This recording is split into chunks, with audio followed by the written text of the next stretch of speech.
मेरी ओर से भी मैंने कह दिया है कि मैं किसी भी सवाल का जवाब देने के लिए संसद में तैयार हूं, मगर वो चर्चा ही नहीं होने देना चाहते। अब जनता तय करे कौन भाग रहा है। आज भी मैं कहता हूं, आज 3 बजे तक स्पीकर साहब को वो पत्र दे दे।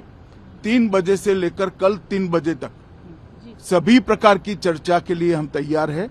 मैं सदन में ही बैठूंगा, सबको सुनूंगा और सब चीजों का जवाब दूंगा। सरकार के पास छुपाने के लिए कुछ नहीं है। इस सत्र में सरकार बुरी तरह से बैकफुट पर रही। तारीख में यानी कि हिस्ट्री में पहली बार ऐसा हुआ आजादी के बाद कि पूरा सत्र बीतने को आ गया। कल अंतिम दिन है और देश के प्रधानमंत्री और गृह मंत्री ने संसदीय कार्रवाई में किसी भी बहस में हिस्सा नहीं लिया है। इससे शर्मनाक संसदीय मर्यादाओं के लिए और क्या हो सकता है।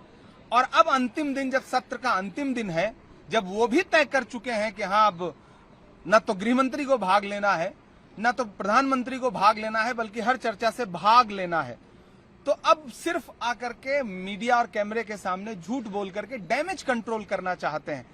जब पहले दिन बच्चों पर आपने लाठियां चलाई, पैलेट गन चलाई, उस दिन से जब से सरकार संसद से भागी है, तब से वो संसद में आने का साहस नहीं जुटा पा रही है। मुझे लगता है कि संसदीय कार्य मंत्री को यह समझना पड़ेगा कि आप संसद चला रहे हैं, आप कोई तमाशा नहीं कर रहे हैं कि अंतिम दिन आप कहेंगे कि अच्छा विपक्ष तैयार हो जाए तो हम 2 दिन और बढ़ा लेते हैं, हम 1 दिन और बढ़ा लेते हैं, आइए चर्चा कर लेते हैं, अब हम नहीं भागेंगे। ये कौन सी बात है? आप थोड़ी गंभीरता लाइए संसदीय मर्यादाओं के प्रति। आपका कोई एजेंडा ही तय नहीं था, आप लगातार घिरे हुए थे, न विपक्ष का सामना कर पा रहे थे, न इस देश के छात्रों का सामना कर पाए, न सवालों का सामना कर पाए। सरकार बुरी तरह से हारी है इस सत्र में, उसको ये बात स्वीकार कर लेना चाहिए। कर लेंगे तो नहीं कर पाएंगे। देश समझ गया है कि आप साहस नहीं जुटा पाए इस सत्र में आने का। धार्मिक संस्थानों में जो कुछ हो रहा है और शिक्षा परीक्षा को लेकर के जो हो रहा है, पहले दिन ही से समाजवादी पार्टी का ये पक्ष रहा कि शिक्षा परीक्षा और धार्मिक संस्थानों में जिस तरीके से भारतीय जनता पार्टी या उनके संगी साथी अंडरग्राउंड लोग मिलकर के चोरी कर रहे हैं, दोनों मुद्दों के पीछे एक ही गिरोह है, दोनों मुद्दों के पीछे एक ही तरह का मामला है। इसलिए दोनों मुद्दों पर बहस होनी चाहिए थी, क्योंकि जब एक गिरोह काम कर रहा है तो दोनों मुद्दे एक ही हुए, या यूं कहें एक सिक्के के दोनों पहलू एक ही हैं। भारतीय जनता पार्टी और उनके अंडरग्राउंड अनरजिस्टर्ड लोग संगी साथी। शिक्षा परीक्षा में जो सवाल उठा, किनके खिलाफ उठा, या धार्मिक संस्थान पे किसके खिलाफ उठा, तो उस सब के पीछे एक ही गिरोह काम कर रहा है। इसलिए हम चाहते थे दोनों मुद्दों पर बहस हो। सरकार बहस से हटना चाहती, जवाब नहीं देना चाहती है, जवाब नहीं है उनके पास। जो लखनऊ से, जो यूपी से एसआईटी रिपोर्ट आई है, उसमें बहुत सारे लोगों के नाम हैं जो बहुत क्लोज हैं सरकार के या भारतीय जनता पार्टी से क्लोज हैं। इसलिए हो सकता है वो बहस न करें। और फिर सच्चाई तो ये है, चोरी कहीं हो, घूम फिर करके बोरी एक ही जगह पहुंच जाती है। सर, अमित शाह जी ने मीडिया से बात करते हुए कहा था कि नहीं, हमें कौन क्या कह रहा है मीडिया से, या मीडिया कब क्या कह रहा है, किसकी बात को कैसे तोड़ मरोड़ करके कह रहा है। हमें तो उम्मीद की 3 बजे आ रहे हैं, तो हमने भी अपनी फ्लाइट बदल दी। सोचा 3 बजे हम लोग देख करके, सुन करके, मिल करके जाएंगे। पता लगा 2 बजे उन्हीं के विभाग का बिल आया था, उसमें भी नहीं थे। एफसीआरए क्या है? एफसीआरए में केवल माइनॉरिटी के खिलाफ टारगेट है आपका। जितने भी बिल आए अभी तक आपने देखे होंगे महत्वपूर्ण बिल, वो सब माइनॉरिटी के खिलाफ आ रहे हैं। अगर एफसीआरए आ सकता है तो और दूसरे भी फंड हैं, उनके खिलाफ क्यों नहीं आ सकता? रेगुलेशन उनके लिए क्यों नहीं आ सकता?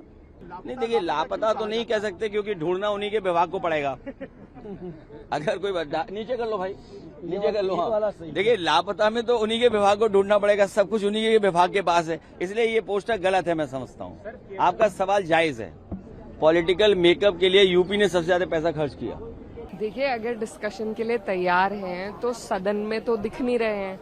अभी भी नहीं दिख रहे हैं। वो आ जाते तो शायद हम उनकी बात सुन लेते, पर वो पहले ही अटेंशन चाह रहे हैं, ऐसा तो नहीं चलता है। इतने दिनों से लगातार विपक्ष की मांग है, 2 हमारे मेन मुद्दे हैं। पहले नीट का जो आंदोलन हुआ 20 तारीख को, जिस तरीके से बर्बरता हुई, उस पर अब तक कोई जवाब नहीं आया है। उसके बाद चंदा चोरी का एक मुद्दा है, लेकिन वो आए तो पहले बाहर से बाहर ही आप लोगों के माध्यम से सवाल पूछवा रहे हैं और कहलवा रहे हैं, लेकिन अंदर तो प्रकट नहीं हो पा रहे हैं। तो वो आ जाएं अगर सदन में, तो मुझे उम्मीद है कि पूरा विपक्ष उनको देखकर उनकी बात सुनने के लिए तैयार भी होगा। लेकिन शर्त तो ये है कि वो पहले पहुंचे। पहले से पहले कह रहे हैं कि मैं आने को तैयार हूं, तैयार हैं तो आ जाइए, कितनी दूर है। वैसे भी होम मिनिस्टर हैं, वो 17 दिन से नहीं आए हैं, 17-18 दिन से, आना भी चाहिए। तो ये सिर्फ गुमराह करने की एक टैक्टिक है, हम सबको उलझाया जा रहा है, पागल बनाया जा रहा है देश की जनता, लेकिन अब पागल नहीं बनेगी। अब आखिरी दिन आज वो कह रहे हैं कि 3 बजे से वो आने को तैयार है, लेकिन फिर भी नहीं आए हैं। दूसरे ही मंत्रियों के द्वारा कहलाया जा रहा है, तो उनकी कौन सी बात पे यकीन किया जाए। स्पीकर को लेटर भी लिख दिया है उन्होंने तो। बिल्कुल, लेकिन अगर वो आ जाते, वो वैसे भी आते ही रहते थे, अब इस सत्र में नहीं आए, अगर वो आ जाते तो मुझे लगता है इन सब चीजों पर विराम लग जाता कि आएंगे, बताएंगे या नहीं बताएंगे। पर अगर वो खुद आ जाते, उनकी प्रेजेंस उस बात पे विराम लगा देती, लेकिन प्रेजेंस हमें दिखी ही नहीं। तो मेन बात यह है कि वो आ क्यों नहीं रहे। मैम, एफसीआरए बिल जो है वो जीपीसी को भेज दिया गया। देखिए, हमारा देश संविधान से चलता है और संविधान हमारा सेक्युलर है, और जितने भी माइनॉरिटीज हैं देश के, उन सबको अधिकार है अपने अपने मजहब को आगे बढ़ाने का, चलाने का। और ये पुराने वक्त से चलता आ रहा है। अब सिर्फ और सिर्फ हर चीज को सेंट्रलाइज करने की कोशिश की जा रही है कि जिन संस्थाओं को सरकार चाहेगी सिर्फ वही पैसे ले पाएंगे, सिर्फ वही काम कर पाएंगे। जिन संस्थाओं को सरकार नहीं चाहेगी तो वो संस्था उनका लाइसेंस इनवैलिड कर दिया जाएगा। तो इस तरीके से, इस तरह की मनमानी से कोई देश नहीं चल सकता, और इसीलिए हम सबकी मांग है कि ये बिल वापस लिया जाए। लेकिन ये जेपीसी में भेजा गया है, तो वहां पर इस पर बेहतर डिस्कशन होगा, और मुझे उम्मीद है कि जितने भी विवादित मुद्दे, पॉइंट्स होंगे उसमें, उन पर गहनता से ध्यान दिया जाएगा। बट किरण रिजिजू जी ने जरूर सदन में ये बताया कि अमित शाह जी चाहते हैं कि वो सदन के अंदर आए और 3 बजे से लेकर के, और वो अपनी बात को रखें। लेकिन वो बात अमित शाह जी कब रखेंगे, जब आप बिल्कुल एकदम शांतिपूर्वक उनकी बात को सुनेंगे तब। आपको शोर नहीं मचाना है, कोई सवाल नहीं पूछना है, जो अमित शाह जी बोले उसको सच मान लेना है। अब एक बात बताइए, अमित शाह जी, क्योंकि जो पार्लियामेंट है उसकी एक अपनी कार्यसूची होती है, उसमें बिजनेस लिस्टेड होता है। अमित शाह जी के नाम से, होम मिनिस्टर के नाम से कोई भी इस तरह का कोई लिस्ट में नहीं था, कार्यसूची में शामिल नहीं था।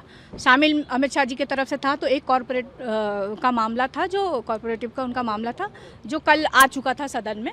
तो आप बताइए कि इतने दिन से विपक्ष मांग कर रहा है, और इससे ज़रूरी युवाओं के भविष्य से जुड़ा हुआ, मुद्दे से जुड़ा कोई, मुझे नहीं लगता है कि कोई मुद्दा है जिस पे कि सरकार को पहल करनी चाहिए थी। और बोले क्या कहेंगे, देखिए, झारखंड में जो स्टूडेंट डिमांड कर रहे हैं, उसके साथ झारखंड सरकार भी है, झारखंड सरकार में हम लोग भी शामिल हैं, और उनकी जो डिमांड रही है, 12 डिमांड्स रही हैं, उसमें से 10 डिमांड सरकार मान चुकी है, 2 और है जिस पे वो लोग चर्चा कर रहे हैं। देखिए, किसी भी राज्य के मुखिया सम्राट चौधरी मुख्यमंत्री होता है, और मुख्यमंत्री पूरे राज्य का मुख्यमंत्री होता है, और जब जिले में आप जाते हैं तो वहाँ का लॉ एंड ऑर्डर एसपी के हाथ में होता है। आज तक जो जिला जहाँ पे सिवान में ये गोली चली, किसके आदेश से गोली चली, AK-47 उस स्थल पे पहुँचा कैसे, वो जो भी एक पुलिस कर्मी जो थे उन मतलब वो किसी के अंगरक्षक थे या क्या थे।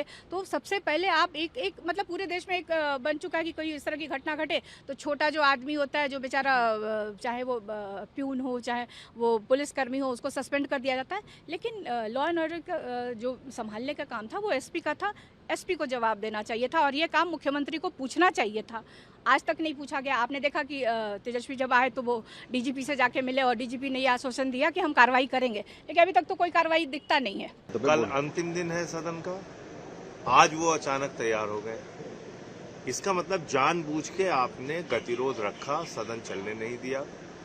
पूरी सरकार इस बात में लगी रही कि हम इसको कितना ज्यादा से ज्यादा टालें, और अब वो कह रहे हैं जब एक दिन बचा हुआ है, कल खत्म होने वाला है सदन का सत्र, तो अब आप कह रहे हो कि हम स्टेटमेंट देने के लिए तैयार हैं। भैया दिल्ली देश की राजधानी में 500 छात्रों के हाथ पैर सर तोड़ दिए गए, पैलेट गन का इस्तेमाल हुआ।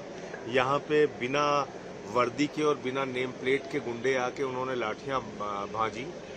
बिहार में AK-47 चली छात्रों पे। आपको अब होश आ रहा है बयान देने के लिए?